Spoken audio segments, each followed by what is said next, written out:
Back tonight here on News at Prime, gender-based violence back in the spotlight, dominating headlines today as well. Just as the country has learned of convicted murderer Krugersdorp's life sentence for the 2020 murder of his pregnant girlfriend, Kholofelo.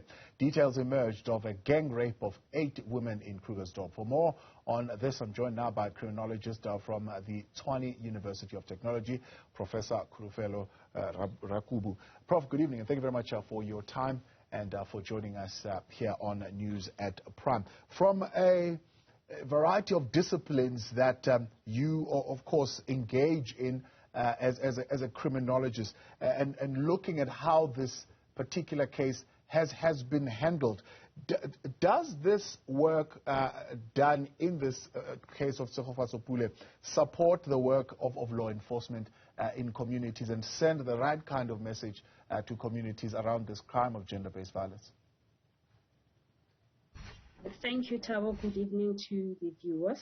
I would say it does.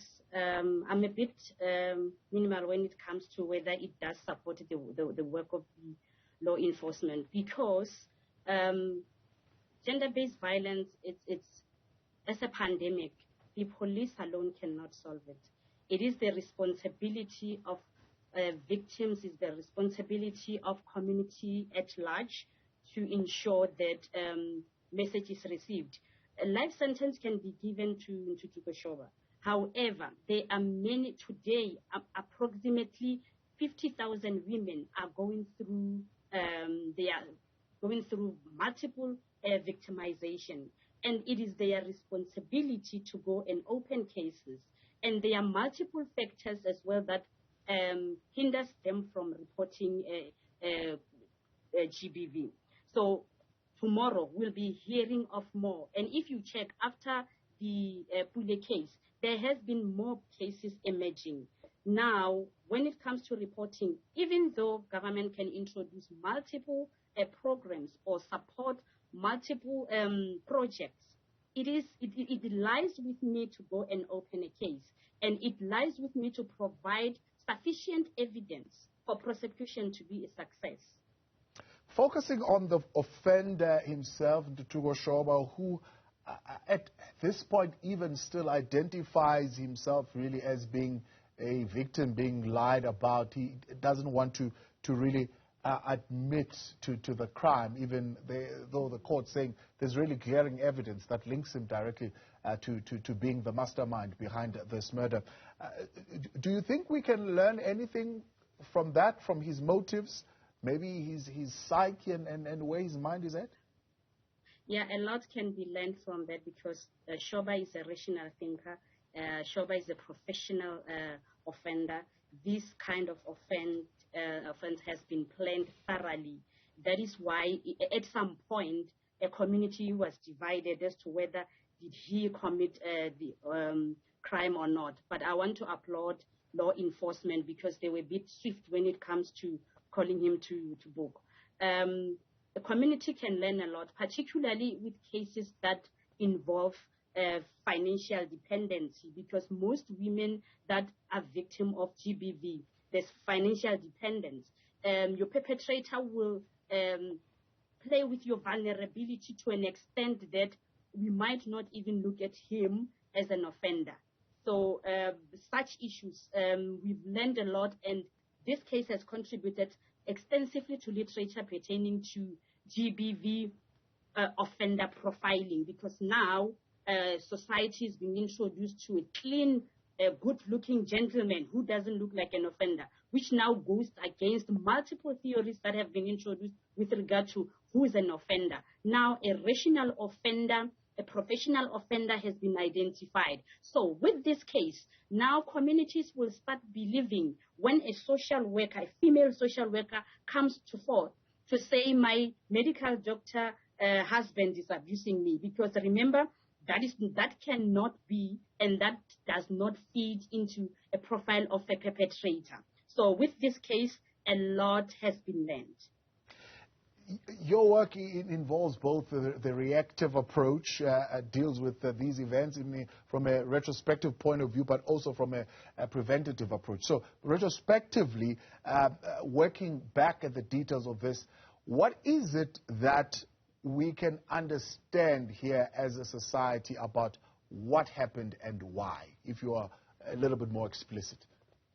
As society, what we need to understand is that, remember, as society, we welcome any partner that looks like they have financial muscles. An offender cannot be an educated person or a businessman. And now, if, for example, Pule had to share his victimization, or anyone had to share, now we are going to believe, it's going to be easier to believe that no, he doesn't have to look like an alcoholic for us to understand that he can really victimize a female. So we are learning a lot in this one. Now, this crime, as you've mentioned, is repeating itself. We're seeing cycles of it. Are we beginning to pick up patterns of crime of this nature that could possibly help investigators and help police in being predictive about such instances maybe in the future, and being able to assist identify future would-be perpetrators? A lot. This now provides researchers across board with multiple hypotheses to be tested. And with this case, although there's multiple research and literature that suggests victimization is intergenerational. And now when you check or you tap into Shoba's history, you might find that he has never observed a family member being abused. So it takes us back to school to now restructure, to now reanalyze, because a different cohort of victims are coming up. Crime has transformed. Crime has evolved in South Africa. We're now learning of a businessman, upcoming businessman, who will go to an extent of planning such kind of murder. We would normally see that on TV or read about such, or hearing that from other countries, not South Africa. But now, with this one, there should be new sittings with regard to whose responsibility is it when it comes to issues of GBV. Now, we were actually earlier on the channel reporting, for example, on the revolving door when it comes to parolees. I think of the 99,000 who went on the parole program, we had about 4,000 or so returning to commit serious crime. I'm saying that because Ntutuko Shoba, in essence, and that's what we believe is going to happen now, he's entering into the system where there needs to be some correctional work that would need to be done. What kind of correctional work would assist, rehabilitate an offender of this nature? It is a life sentence, but the judge saying if the state feels he has served adequate time, there might be an opportunity for parole. First thing first, if now Shoba does not even admit to this crime, it now requires extensive work from the correctional services when it comes to rehabilitation. And what society needs to understand now, if you check, offenders, GBV offenders, are mostly accommodated and protected by societies. Should Ntutuko Shoba comes back to or be reintegrated into communities, he might even commit more serious offenses than the one he has. So for correctional services, since Ntutuko does not even admit, I don't see him fit for reintegration. What they need to work on is his conscience. What they need to work on is him coming to terms with what he has done. He can lie and lie and lie, but I trust our system, especially correctional services, that with their programs, internal programs, he's going to come to terms with what he has done. But as to him coming back or him being reintegrated into society, that for now, I don't think it will work, because we must also understand that what he has done, he has taught so many young boys and men that it is possible to do what you do to kill a female the way he did, and you might get away with it. If now your hitman does not talk, because should the hitman not turn into a state witness, we were not going to arrive where we are at a success conviction, because he might have well planned or tried to hide whatever the processes taken into commission of that act. So now a lot has been learned, and that can be remodeled. Tomorrow we're going to have similar cases that reflect tendencies or trends of this kind of crime that Ntuthuko has committed. Yeah. Pulling out a little bit, of course, we are reporting, for example, the situation in Krugersdorp.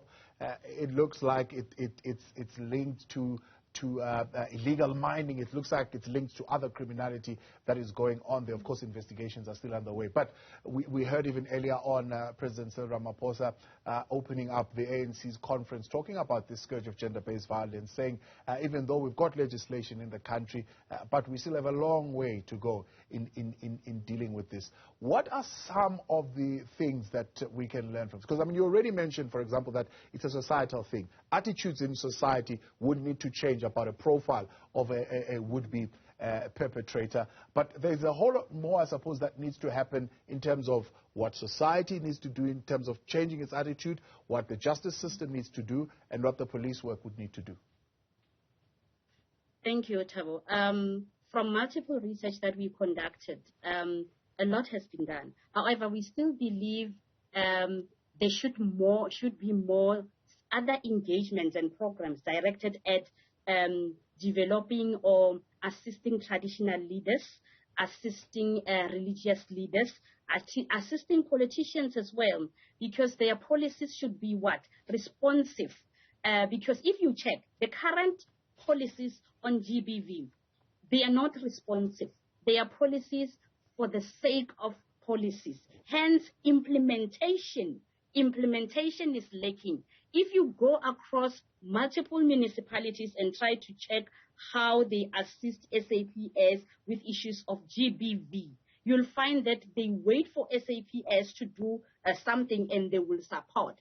Until our local leaders take GBV serious, South Africa is not going to win. SAPS can train as much as they do on how to deal with issues of GBV. But if society and culture or tradition interferes with community's functionality, as a victim belonging to a particular or under a particular traditional leader, I will not go and open a case. There's a lot that needs to be done. As long as I'm financially dependent on my spouse, how will I be able to survive? That will be a question that will always bypass my safety. Tomorrow we'll still be having more women and we will be asking questions. He has been beating you or victimizing you for 10 years. Why did you not leave? There's a lot. There's a lot. Financial dependency, words versus acts, because there's a lot we are saying. But if you were to check what is it that we are doing, to what extent as multiple stakeholders are we assisting government in relation to GBV, we are not doing much. We are protecting friends. We are supporting friends that are being victimized. We are protecting our brothers. We are fighting our sisters-in-law for sharing their victimization or their experiences. So a lot can be done. They can introduce this policy. Let's check implementation. It takes time. And again, what I don't like is this thing of having 16 days of activism, where now we popularize GBV at a particular time. Now, since it's a pandemic, it cannot be spoken about when it's year end. And municipalities or multiple organizations should not reproduce programs that have already been found not to be active or not to be providing reliable solutions when it comes to GBV. Let's start. Let's go to schools and start with dealing with children that are experiencing GBV at home. We wait for them to grow up and therefore try to teach them how to be a man. Why not deal with how to be a boy? Let's start there.